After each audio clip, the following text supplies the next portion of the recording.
5 minutes, okay? Okay. Starting in 3, 2, 1. Hi everyone, I'm Jessica Santos. I'm a third-year Salmahan member, second-year executive board member, and I've been working towards chairperson since my first year. I joined Salmahan my freshman year because I always wanted to be a part of a Filipino org, and I always wanted to learn about Filipino culture. The first meeting I ever went to was overwhelming, and yes, I was that one person that left after the icebreaker because I thought the meeting was already over. But since that first meeting, I've had so many amazing experiences through this organization. I've traveled the most out of San Diego than I ever had prior, thanks to my involvement with Intrinsic and all the events that we have, like Friendship Games, SE Pasa Summit, JFAB, and more. I was given the opportunity to act in front of a total of 800 people over the course of 2 show nights for last year's FCN. I've earned a couple of community awards, held several festival committee roles, and acquired my current job and internship through the relationships and experiences I've gained through this organization. All of my mentors are Salmahan alums, and 2 of them are in this room right now.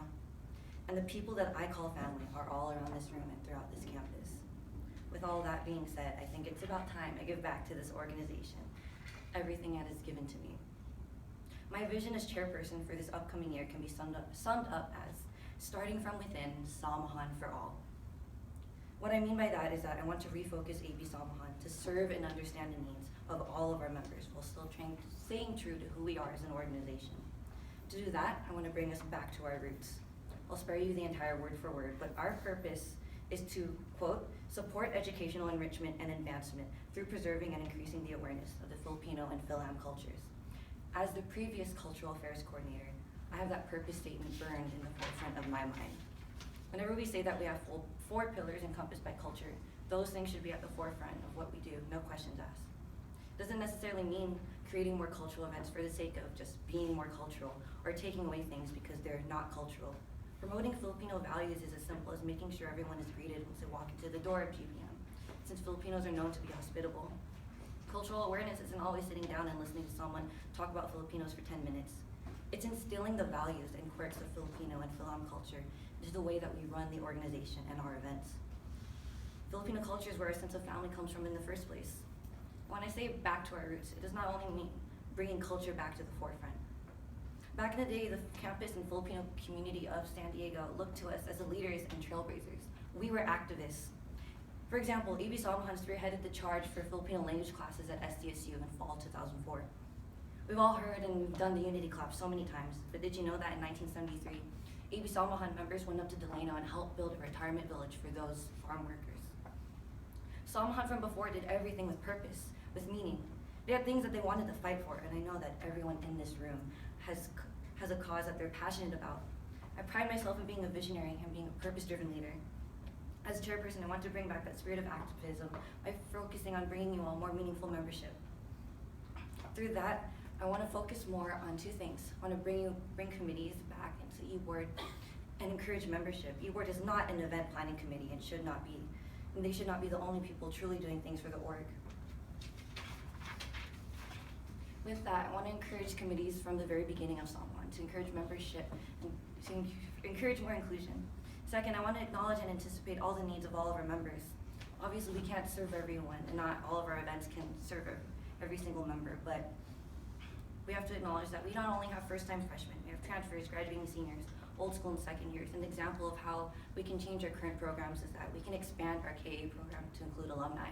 So our older members, old school Salmahan, our graduate students can still have that mentorship. To achieve both of these things, we need to work towards building a proactive culture versus a reactive mindset. With that, I'd like to emphasize the focus of long-term programs as opposed to looking at everything as singular events. Salmahan is already huge with an abundant amount of moving parts. I hope to encourage purpose-driven programs with much more interconnectedness between events and different initiatives of each coordinator. We need to build more synergy with all of the parts of Salmahan. Salmahan is home to me and Salmahan is family. Although I'm involved in other organizations, this is the only leadership position I am pursuing. No matter what the outcome of this election, I'll be around even as an alum. It's pushed me to become a better version of myself. Because of that, I'm forever indebted to this family. I'm Jessica Santos, and I'd be honored and humbled to serve you all as your next chairperson in order to give you all the opportunities, growth, and experience I've been blessed with throughout my time here. Thank you.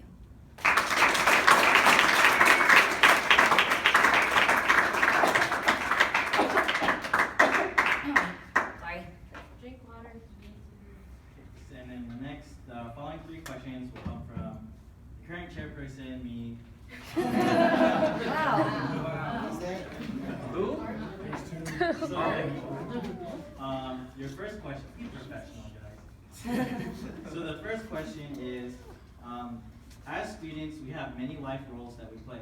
If elected as chair, how will you balance this role with your many others?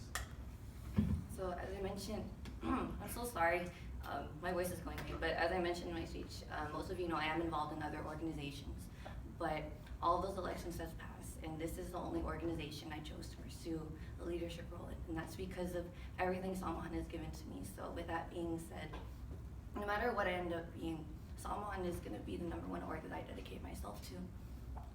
I plan on stepping back in all the organizations, and the other organizations I'm a part of, they have lesser membership requirements anyway, so that wouldn't be hard. The other two roles, being a student and being a graduating senior, I have less units than I've usually taken for the next upcoming year, even though I'm graduating. I have a lesser load, and that's how I planned it for myself anyways.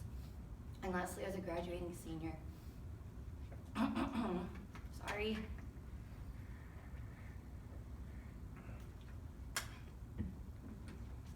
And lastly, in my life role as a graduating senior, most of you all know I really like to plan a lot.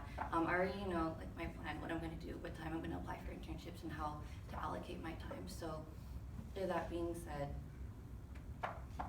sorry, I'm really nervous. With that being said, I guess it's just easiest just to put it in order. Someone would be first. Academics would be second. Friends and family would be third. Graduating would be fourth. Thank you. So your next question is, what is the difference between doing things right and doing the right thing? And where do you see yourself fall between the two?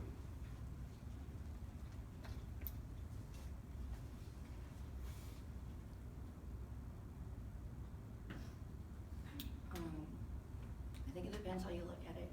Doing things right can be seen as just doing things how they've already been done, or doing things how you're expected to do them. Doing the right thing is doing the thing that you know is right for example, for the organization, for the benefit of the members, but it's not necessarily the thing that we've always done. For me, obviously I'm a little biased. I have a lot of pride, and I love everything that Samahan was before, and I take pride and I respect a lot of what Samahan was before, but I think within the two spectrums and being realistic and kind of bouncing off what everyone else has said, I think that I would fall on the spectrum of doing the right thing, because if we just fall back into just doing, I'm sorry, it was doing the right thing and The question doing things was, right. Doing things right and doing the right thing. I think within that spectrum, I think I'd have to lean towards doing the right thing, because again, if we just do things right, being defined as just how things have done before, the organization becomes stagnant, there's no room for growth, and things just kind of end up in a cycle, and we keep doing the same thing that we've always done. Sorry.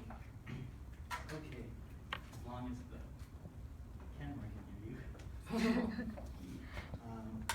Okay, and your final question is, or at least your final question for me, is what is a servant leader to you? A servant leader, I love that. A servant leader is someone that does things not for the sake of their own glory, not for the sake of putting themselves forward. A servant leader is someone that does everything in order to push other people up. A servant leader does things and sacrifices things and understands that the needs of other people and the needs of the organization is what they committed to. And being a servant leader is basically putting others before yourself, service above self. Thank you. And then the following two questions will be questions from the audience. So your first one is, as the main face of AB Samahan, how will you react to negative feedback from the community due to a bad experience at a previous event? For example, members being too rowdy or rude at a community event, etc. I think the first thing I do is I'd reach out to whoever the coordinator of that event is. I'd offer to either meet up in person or ask for their phone number so that we can talk right away, so that I can hear directly from them what has happened, what they didn't like about what we did, and then try to mediate from there in order to maintain that relationship. I'd apologize and I'd offer personally, or I'd ask other people on the executive board to do something for them. For example, it could be as simple as writing a thank you card or offering volunteers for the next event, because Samahan is a big name and it's a big organization known everywhere, and all the relationships that we make is crucial, not only for the sake just because we're AB Samahan, but because of the benefits that those relationships, the benefits that can come from those relationships that can benefit our members. And after mediating with them, I'd go back to the executive board and I'd bring back to them what I talked about with the event coordinator and see what we can do better the next time, and how we can communicate to our members how we should act and how how we should act and how we can better, I don't want to say control, but better regulate our members at the different events that we attend. Thank you. So your final question is, in a situation where your e-board officers have to make an executive decision that they personally don't agree with, what steps would you take to ensure that they don't feel disregarded or disrespected amongst the board? I think with that, I'm sorry, can you repeat the question again? Yeah. In a situation where your e-board officers have to make an executive decision that they don't personally agree with, what steps would you take to ensure that they don't feel disregarded or disrespected amongst the board? I think with a situation like that, especially being chairperson, you have to see things from both sides. And I think an example of why that kind of situation would happen would be because certain executive board members aren't there who hold like an opposing view. So I think trying to advocate for the viewpoints and encouraging those executive board officers to voice their opinion, to voice that opinion will be the first thing. And I think establishing ground rules before we even make that decision. Establishing ground rules before we make that decision to ensure that everyone